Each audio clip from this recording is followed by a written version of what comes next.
மஞ்சளில் வந்து பார்த்துட்டிங்கன்னா ஓம் குபேராய நமக. சுவாமி ரூமில் மஞ்சளில் ஓம் குபேராய நமக அப்படிங்கிற நாமத்தை எழுதி வைக்கிறது.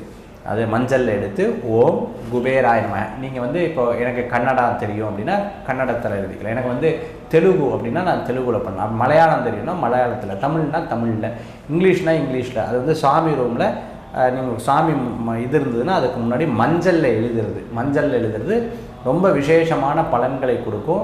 குபேரருடைய அனுகிரகம் வந்து நிறையா இருக்கிறத பார்க்க முடியும். ஏன்னா மஞ்சளுக்கு வந்து மங்களகரம்னு சொல்லுவாங்க. இந்த மங்களகரமான விஷயத்துக்கு அவ்வளோ பலன்கள் வந்து ஏற்படுத்தி கொடுக்கும். அதே மாதிரி ஒரு தாம்பாளத்தில் கொஞ்சோண்டு மஞ்சப்பொடியை போட்டு அந்த நடுவில் மட்டும் இப்படி வச்சுட்டு ரெண்டு தீபங்கள், 2 தீபத்தை ஏற்றுறது அவ்வளோ விசேஷம். குபேர நினச்சி ஏற்றுறது இதெல்லாம் குபேர சம்பத்தும் குபேர